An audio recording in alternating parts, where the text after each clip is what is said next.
সুদীৰ্ঘ ৪৪ বছৰৰ অন্তত ঘটিল গুৰু শিষ্যৰ মহামিলন।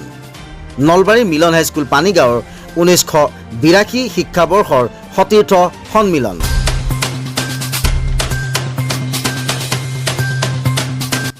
হয়, সুদীৰ্ঘ ৪৪ বছৰৰ অন্তত ঘটিল গুৰু শিষ্যৰ মহামিলন। মিলন হাইস্কুল পানীগাঁৱত কালি ১৯৮২ শিক্ষাবৰ্ষৰ হাইস্কুল শিক্ষান্ত পৰীক্ষাত অৱতীৰ্ণ হোৱা শিক্ষাৰ্থীসকলৰ এখন সতীৰ্থ সন্মিলন অনুষ্ঠিত হয়। নলবাৰী জিলাৰ পশ্চিম প্ৰান্তৰ শিক্ষা, সাহিত্য আৰু ক্ৰীড়াৰ ক্ষেত্ৰত আগবঢ়া নিজ পকোৱা পানীগাঁও আৰু সন্ধেলিৰ সমন্বয়ৰ মিলনভূমি মিলন চুকৰ সমীপৰ মিলন হাইস্কুল পানীগাঁৱত সুদীৰ্ঘ প্ৰায় ৪৪ বছৰৰ অন্তত শিক্ষাগুৰুসকলৰ শ্ৰীচৰণত ভক্তিভৰা সেৱা জনাই আশীষ ধন্য হোৱাৰ উদ্দেশ্যে মিলিত হয় সেই সময়ৰ শিক্ষাৰ্থীসকল। দুপৰীয়া ১২ বজাৰ পৰা সতীৰ্থসকলৰ নাম পঞ্জীয়ন কৰাৰ অন্তত দিনজোৰা কাৰ্যসূচীৰে অনুষ্ঠিত এই সতীৰ্থ সন্মিলনত বিয়লি ১ বজাত বিদ্যালয়খনৰ প্ৰতিষ্ঠাপক সম্পাদক তথা প্ৰধান শিক্ষক প্ৰয়াত শৰৎ চন্দ্ৰ শৰ্মা, প্ৰতিষ্ঠাপক সভাপতি প্ৰভাত চন্দ্ৰ শৰ্মা আৰু সহযোগী প্ৰতিষ্ঠাপক মহম্মদ আলীৰ স্মৃতিসৌধৰ সন্মুখত এগছিকৈ বন্তি জ্বলাই বিদ্যালয়খনৰ প্ৰাক্তন ছাত্ৰ তথা জ্যেষ্ঠ প্ৰতিষ্ঠিত চিত্ৰশিল্পী খছনুৰ আহমেদ, সাংবাদিক নগেন তালুকদাৰ আৰু জিলাখনৰ দক্ষিণ পশ্চিম প্ৰান্তৰ কুমাৰীকাটাস্থিত ভাৰত ডেকা একাডেমীৰ অধ্যক্ষ ৰূপক বৈশ্যই। ইয়াৰ পিছত শিলচৰ পাব্লিক উচ্চতৰ মাধ্যমিক বিদ্যালয়ৰ অৱসৰপ্ৰাপ্ত বিষয় শিক্ষক গকুল চন্দ্ৰ দত্তই অসমীয়াৰ হিয়াৰ আমঠু বিশ্বকণ্ঠ জুবিন গাৰ্গৰ প্ৰতিচ্ছবিৰ সন্মুখত এগছি বন্তি জ্বলায়। জ্যেষ্ঠ চিত্ৰশিল্পী খছনুৰ আহমেদে বিদ্যালয়খনৰ চৌহদত এটি গছৰ পুলি ৰোপণ কৰে।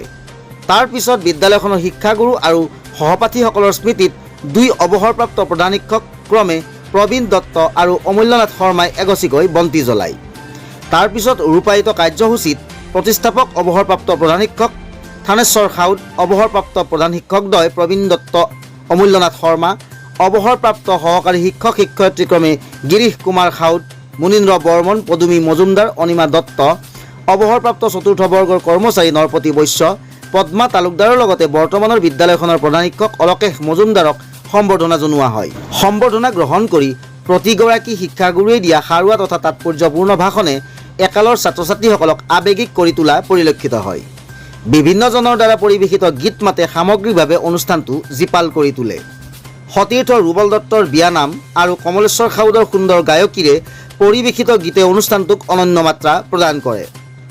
বিয়লি ৪ বজাত প্ৰীতিভোজন আৰু তাৰ পূৰ্বে শিক্ষাগুৰু শিক্ষাৰ্থীৰ মিলনৰ স্মৃতি যুগমীয়া কৰাৰ্থে আলোকচিত্ৰ তুলি ৰখা হয়। সন্ধিয়াৰ ভাগত সামৰণি পৰা উক্ত সতীৰ্থ সন্মিলনত সতীৰ্থসকলৰ মাজত পাৰস্পৰিক সম্বৰ্ধনা তথা অন্তৰংগ মুহূৰ্তই আনন্দমুখৰ পৰিৱেশ সৃষ্টি কৰাৰ লগতে সকলোকে আৱেগিক কৰি তোলে।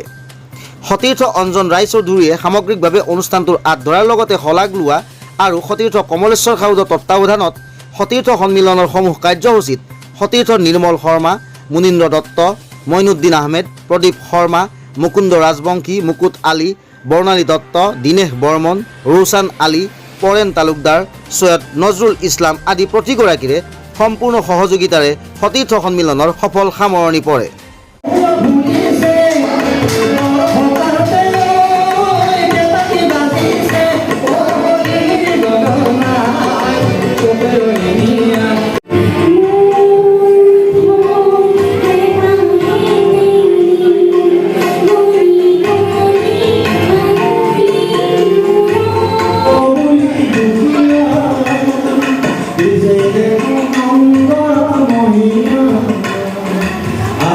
I